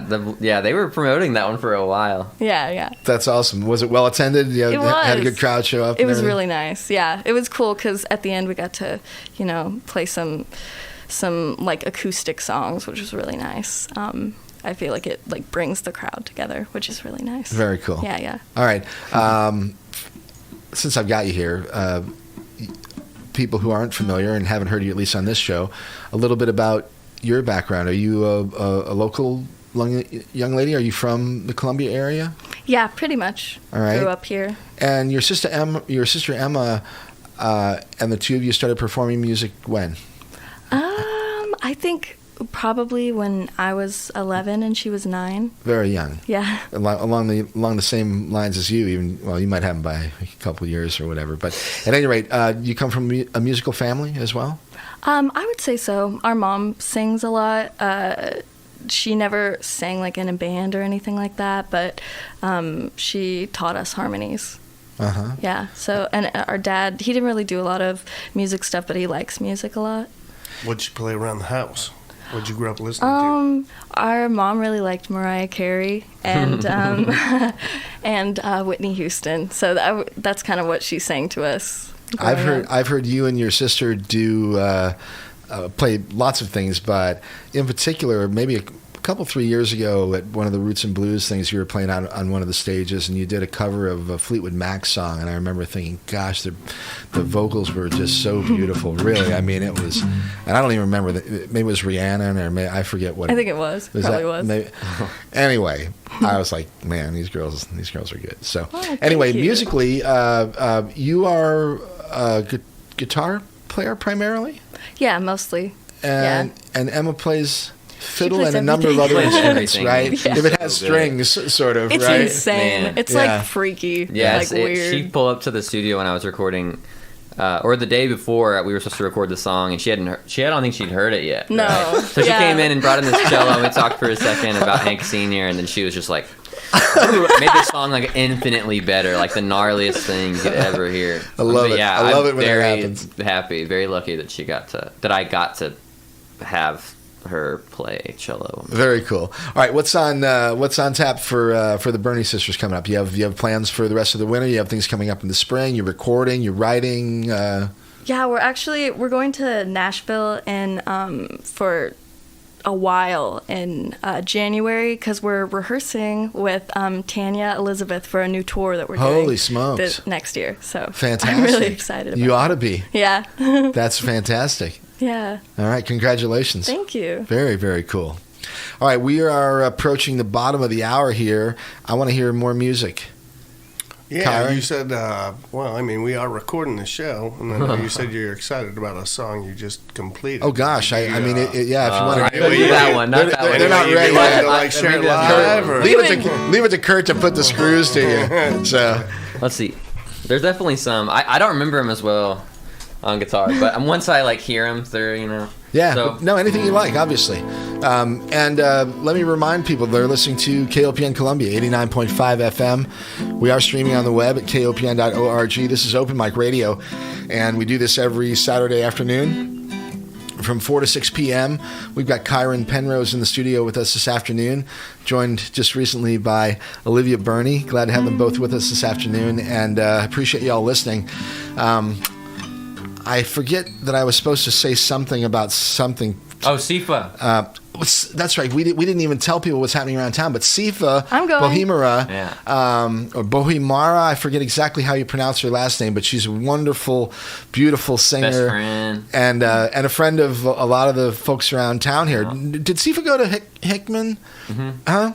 So Yeah. were you in the same? Well, I think she did. I think she was a couple years older than me. All right. But yeah, she graduated the same year as my girlfriend did, I think, in 2015, I want to say. So it would have been like, wait, no, 16. I don't know. Yes, I'm pretty sure she's a Hickman graduate, but she's Right. older than me. A little bit older. I saw her around school, and like she's just the coolest, man. She's been down here to the station before, and in fact, it was when I used to do the show on Friday mornings. There was a show that followed me called Speaking of the Arts. Diana Moxon does a fantastic show, and she's actually moved to Thursday evenings now. But if you want to find out what's happening in the mid-Missouri art scene, check out Diana's show, Speaking of the Arts, on Thursday evenings. But anyway, SIFA was on Diana's show, and I used to engineer for Diana. Now Diana does most of her stuff remotely. But I would engineer the show for Diana, and so all these artists would come in here, and one afternoon or one morning, SIFA came in, or maybe more than once, and sat across from me here and sang some lovely songs, Yeah, and we played some great. Oh my God, what a voice! Holy smokes! What a voice! Right? Yeah. Incredible. So Very tonight, Saturday tonight, SIFA with Ina Cook, another incredible Love Ina. artist. And Ina makes her home in St. Louis these days for the most part, but the Ina Cook band. And I don't know if she's going to be by herself or with the band, but she has a brother whose name is Ando, who's a ridiculously killer guitar player. Yeah. And they've been here in the studio just tearing it up before. I mean, and Ina's from Madagascar originally. They're African natives, and just remarkable story, and super cool music. So tonight, awesome stuff at Rose. We've got Ina Cook opening for SIFA and JRTs. I'm not. Oh yes. Okay. Have you heard JRT's stuff? I know I should know, but I Have you I heard don't. the soul sessions that have been going on? So my roommate Ryan, the guy that plays guitar with me sometimes, and Yeah, Ryan's been here with you. yeah. So before, Ryan yeah. and Dan Hilsey. Well, I mean, basically everyone I played with and like that I play my shows with, they go to hang out with Josh. He was the lead singer of Loose Loose. Oh yeah, of course. So yeah. he went and I wish they were still together. I wish they were. yeah, still me on. too. They were so They're in good. LA right now. I think. But not the whole band, is it, or are they? I don't no. I think that they're kind of split Yeah, up. they- yeah, but Josh is doing his thing here to where he'll do like weekly practices with people and he'll have new people come in, and then they'll go to different event spaces and they'll play weekly shows called the Soul Sessions, where they have like a giant group of people come and they all sing like soul funk music. Awesome. Like, just like the coolest. Yeah. And where's that happening? I haven't seen any of them, if I'm being honest with you, but all my friends have. So. Did you ever go to any? I haven't. I'm really excited to see Yeah, that that sounds tonight, like though. something I feel like I'm missing on. I'm pretty Yeah, sure yeah. it's weekly, but they did the Blue Note, and then what's No, I've that seen a room? bunch of it. Or Where's the one that Pressed? Pressed, yeah. Pressed, Up and on- then the one right the over there, rooftop. the Yeah. rooftop. Yeah. Or what's this place over here, like on the corner, across the street from Ernie's, the new event space? I The don't know. atrium. The place where. The atrium. They played there too. the Oh other yeah, night. that used to be like. That was. Used to be the Columbia School of Music or whatever was there, right? Oh, yeah. long time My mom ago. dated that And guy. I forget the name of the. Casey.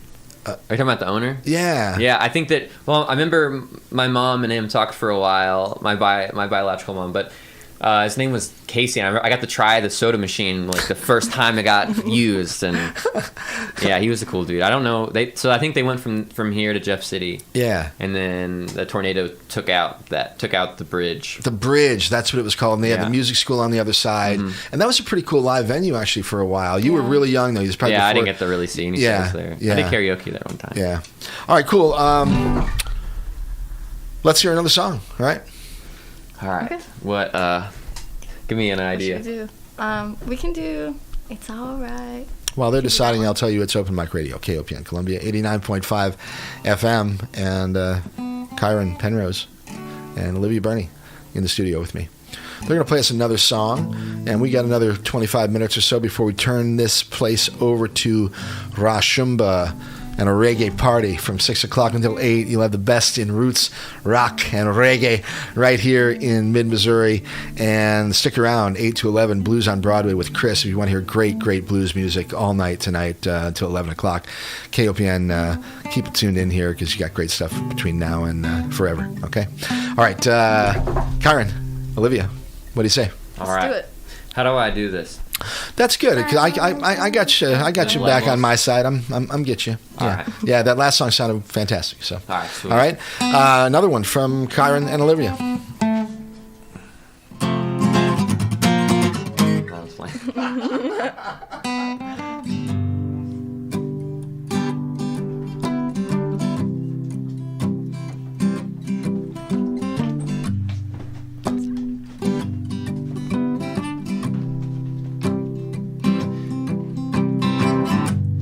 I can't sleep at night.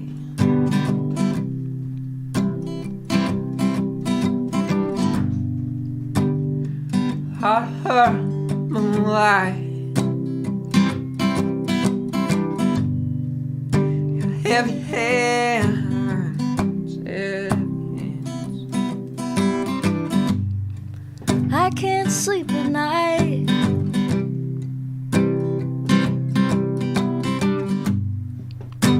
I've got you by my side.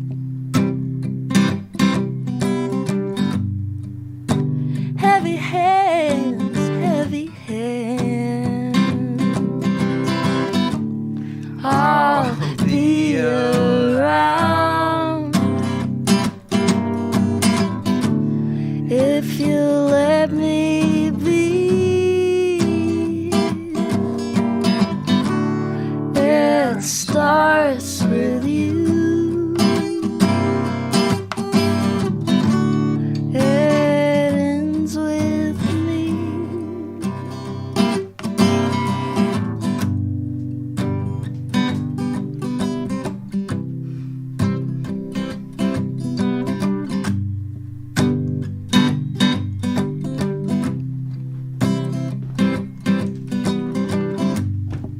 I can't sleep at night.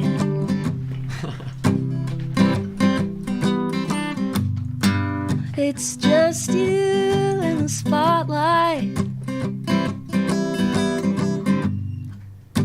Heavy hands, heavy hands. Walk your streets tonight.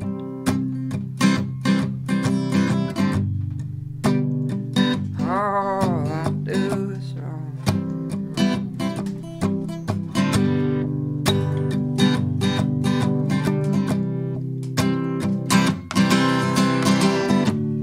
I'll be around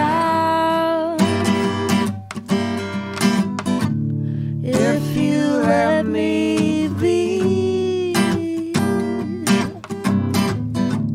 It starts with you. It ends with me. Nice. Play it differently every time, so I never remember it. I love it. I Neither love of it. us I love it. remember The it. two of you together is really, really nice. Hey, thank you. Yeah, I mean it. Yeah, sounds very, very good. All right, Kyren Penrose, Olivia Burney in the studio with us this afternoon. It's Open Mic Radio, KOPN Columbia, and we mentioned, and we'll mention again, SIFA tonight with Ina Cook at Rose, JRT's opening for the whole gang. So again, JRT's, what's the story? Josh Reynolds. And it's what type of a performance is he doing? Is it a singer-songwriter thing, or is he a hip-hop? Or what's happening? I think he plays a little bit. It's kind of like loose stuff, where it's like kind of right. Soul, or I don't know. I kind of see that as like a spiritual kind of music too. You know, like what I was talking about, like not like a religious music, but like a spiritual music where he like sings, and I could tell that he's channeling something. Yeah, he's really like feeling bringing it. something in, and right. Yeah, he's a really cool dude. He's a nice guy to hang out with. Let me ask both of you a question about that. There is a phenomenon, and Kurt can attest to this as well. And it doesn't just happen in art or in music. And I use art as a umbrella term, because playing music is just one way to express the artistic, creative, zeal. But sometimes artists will talk about a difference in a particular performance or a particular piece that they're working on, where something different happens, and it's not just their state of the standard show. So they just feel different, and they sometimes musicians would call it the groove. We just got in the groove, and it's like you could play for hours sometimes, it seems, and not even. I mean, the time is different, and everything just seems to be flowing together and working right. Runners, athletes sometimes talk about a runner's high, or being. I forget what. There's another term for it that they use in athletics, but it's similar, I think. Have you ever experienced something like that, where you just sort of are high on the thing, and just sort of it's flowing through you, and you're really just kind of not doing it that much? I would say so. Yeah, I think so. If you're doing it right. That's sort of the height of it, or that's sort of what the goal. Or you're trying to get into that flow state, what's that movie with the Pixar one that came out not too long, the jazz School of Rock? Soul. I'm kidding. Every time I come in here, you talk about School of Rock. That's the only. Anytime somebody brings up a movie, I say School of Rock. Soul with there's it's the whole thing where it's a pretty awesome movie. It's like whoever did it obviously studied near-death experiences and cool stuff like that. Really? But, because a lot of this stuff is I don't really want to get too far into it, because it's it's a big conversation. But right. It's a really cool movie, and they talk about how he's a jazz pianist. His character's a jazz pianist, and he plays, and he's really good. But whenever he does, he gets into this flow state to where he'll go off into this different world, and he'll be moving around. And it's kind of like people get there by meditating, or some people get there by doing different things. Like you could get into a dancing flow state, or drumming, and so shamanic practice. Yeah, it was a really cool visuals way of looking at it. Mm-hmm, I think that's definitely a thing for musicians. I think music at its finest is what you'd call divine interpretation filtered through the heart. Yeah, I think if you're doing it right, I think anyone can get to it too. Even people that aren't even if you're not a musician, if you enjoy playing music, even if you're not trained in anything. I have so many friends that really want to learn how to play an instrument, or really want to learn how to sing better, and it's and you could do that yourself. It doesn't really. You don't have to be good to be able to get a feeling from it. People do it by listening to songs that make them feel a certain way. But you could sing it. You could just sit by your house, and if you find the right spot, it's you get better at writing. You get better at in the way getting into that flow state and slipping into it. But if you just sit, be really quiet and patient with yourself, and just try to sing a song, or try to learn how to play, or even just listen to the music and sing along with it, you get into that flow state pretty quick. I've seen interesting situations where, and this is why music circles or we just jam sessions where anybody can kind of join are cool. Yeah. Because sometimes you can get a group of people and they'll just invite everyone. It doesn't matter whether you can play or not. Just tap on a djembe or something. And interestingly, you'll get people that have no musical sort of background or really don't know how to play anything, but they'll somehow find a way to just 100%. Yeah, make it work somehow. It's like, cool. Yeah. Yeah. I've seen this in bluegrass circles before. Are you flashing back to your Grateful Dead days, like the drum circles? Not a lot. No. This is like old school, like old music, like even before bluegrass. I think they would call it original country or something. I don't know, but I used to hang out with an old guy who's long gone now, died in 2008, but he was from Fresno. He was a art professor at Fresno in California, but he was also a real good lap dulcimer player. And in fact, he gave me my lap dulcimer. It's one of my great possessions, even though I don't play it as well as he did. But anyway, I would sit around in these little bluegrass circles with them because they'd have these big festivals, and then afterwards was when all the action was happening, right? Because during the show, I mean, everyone was performing for the crowd and for the people that bought tickets, etc. Yeah. But afterwards, all the artists got together among themselves and would sit around in a big circle and just trade songs and let anybody do anything, and everyone was welcome, and it was very intimidating. It wasn't intimidating. A lot of times, you know what I mean? They made everybody feel comfortable, and I think those were some of the most magical musical experiences that I've ever had. Even though I want to go to another one, I know where you can go.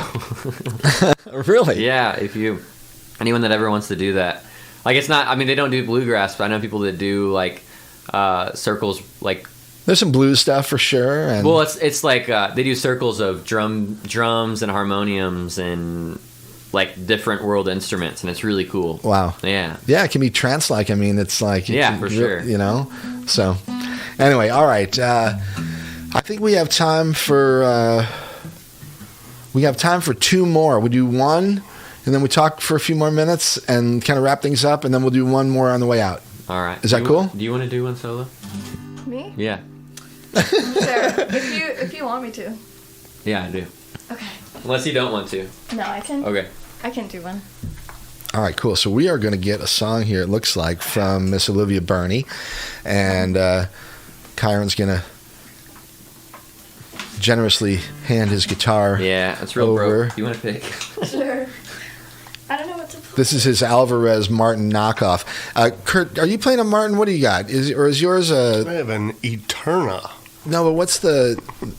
Is that your 12-string? No, this is my... No. No, your 12-string is a Martin. That's what I thought. Okay, you don't have your 12-string today. I have the, all right.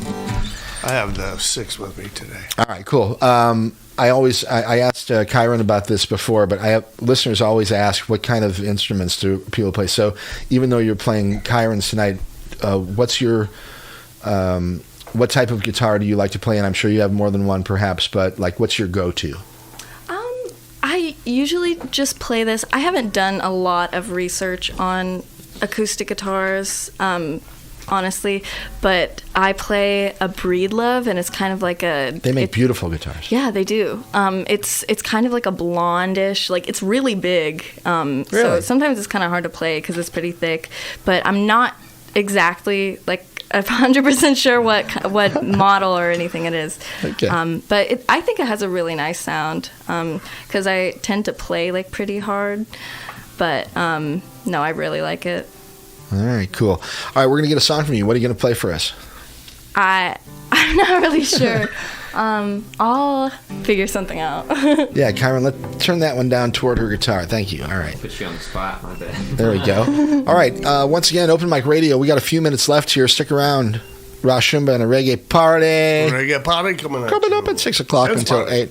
And we're going to squeeze a couple more songs in here with Olivia and Kyron, so let's not waste any more time. Okay.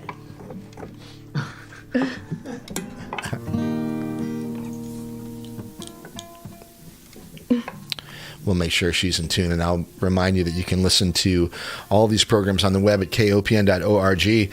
And I will also say that, I'm very bad at promotion, Kurt. I don't do very good at the podcast thing. I should do that. I should be better at telling people to subscribe to the podcast, right? KOPN's shows, the majority of the shows, I think, are archived. Yeah, but the podcast is like where it's at, because then you don't have to go look for it. It just shows up magically in your podcast thing. Okay. All right. Olivia. Yes, Olivia Burney.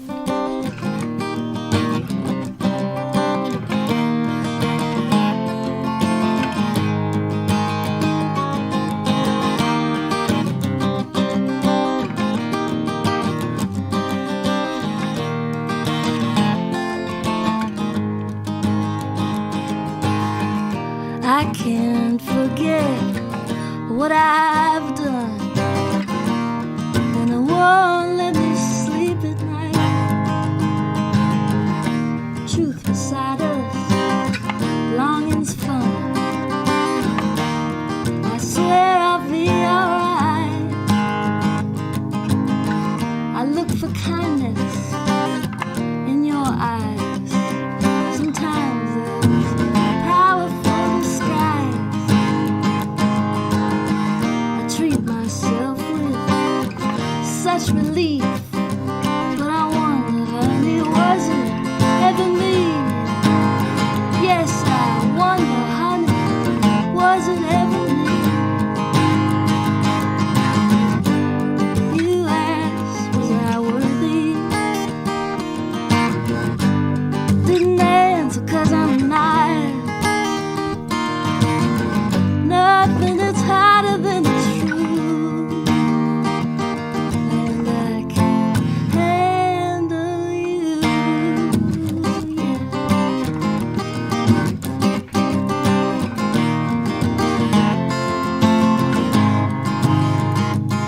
Well, I thought for so long that you could bring me peace, but that's just what you wanted out of me. And how could you love someone that doesn't somehow we do it all the time? I'm confused and disheartened, wounded and indifferent. It's sad how much I hate to be content. Yes, it's sad how much I hate to be content. You asked, was I worthy? I didn't answer 'cause I'm not. Nothing is harder than the truth, and I can't handle it. Oh, no. You asked, was I worthy? Didn't answer 'cause I'm not. Nothing is harder than the truth, and I can't handle you. Beautiful. Miss Olivia Burney. Wow. Huh? What a treat. Very nice. Very nice. Kyron, grab that mic. Oh, okay. Wow, what a great afternoon and a great show this afternoon. I sure appreciate you both coming down here, Kyron and Olivia, both of you. We know you don't have anything coming up, anything real soon. You're going to be touring a little bit though in the spring. Looking forward to that. What do you and the gang have going on, Olivia? I'm not really sure when we're going to be playing. I think we're going to be playing locally in February at some point, but I don't think we've confirmed that show or anything yet. So I'm not really sure, but rehearsal is pretty much the biggest. And you're always working, always writing, always doing your thing. Mm-hmm. All right, and Nashville coming up. Yes. When can we look forward to hearing the two of you locally, out and about? I don't know. Whenever we make a show. I mean, a lot of times she'll save me because I'll get like a 3-hour set somewhere or something, you know, and I'll be like, I don't have these songs. Like, do you want to come? And she'll be like, yeah. And she'll come and save me with all of the other ones. That's awesome. Well, if you do anything more official, I'd certainly love to have you both back, and we'll share it with the rest of the gang out there. All right. Yeah. Okay. We're tight on time. I want to tell everyone that. Sifa and Ina Cook tonight at Rose. The Blue Note, Tyler Farr with Cameron Marlowe. Unfamiliar. Sounds like a country show to me. Decadence Friday, December 31st at the Blue Note. That will be the New Year's thing. Our pals, the Hoot and Hollers, will be at Rose for New Year's. So Kelly and John and Andy, rock and roll back in Columbia with the Hoot and Hollers on Friday, December 31st at Rose, and the Cosmic Riders will be opening for them. That's JT and his gang. And if you're looking for another great studio in town, JT Schnackenberg, the guitarist and the singer for the Cosmic Riders. Okay. Let's hear one more. We're going to hear one more, and then we're going to say goodbye. You get ready as well to do our outro here, and we'll have one more from Kyron and maybe Olivia. We'll see you myself. Right? Okay. It's Open Mic Radio, KOPN Columbia. Been a pleasure. Hope you're all doing well, and enjoy the rest to one another. Yeah, enjoy the rest of your Saturday. Yeah. And here's one more from Kyren Penrose.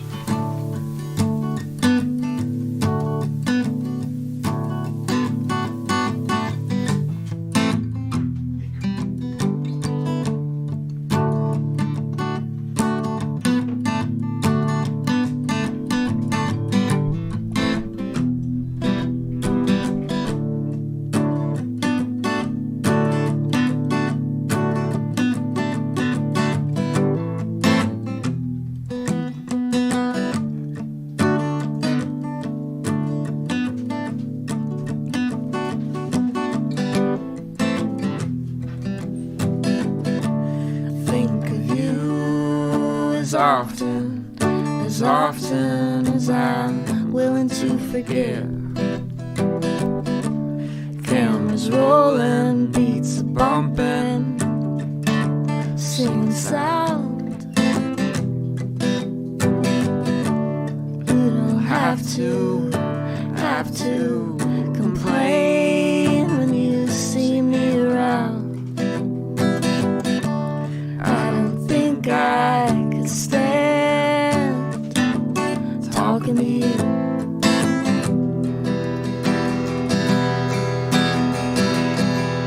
Well, you don't have to talk to me if you don't want to. Alright. It's okay. I don't want to be the one to break it to you. Alright. It's okay. It's alright. It's alright. It's okay. It's alright. It's alright.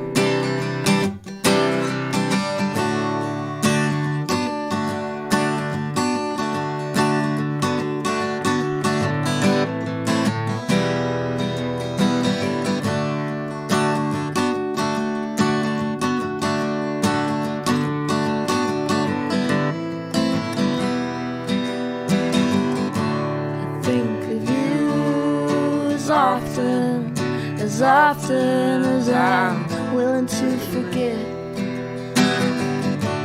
Cameras rolling, beats bumping, singing sound. It's you, it's you.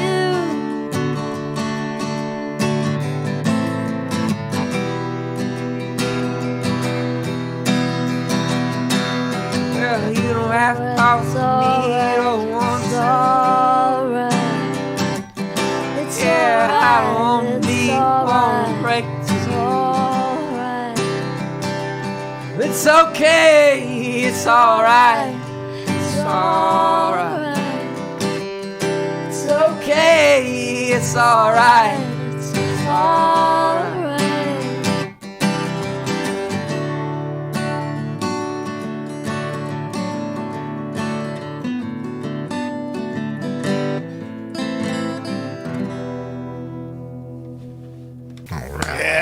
Wonderful. All right, there you go. Kyren Penrose. Olivia, awesome. Great. Thank you for being here. Yeah, thanks for joining us. Let's say goodbye. Stick around for Rashumba and a reggae party. Also, we'll be back next week with Bummy. I'm not sure what we're up for, but or what we're in for, but no. Bummy music next Saturday, which is Christmas Day. And let's... I think Jonesy would have approved of this. I will. And here's one more to Matt Jones, our good friend. We lost him last night. And Kurt, let's say goodbye. All right.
mic time.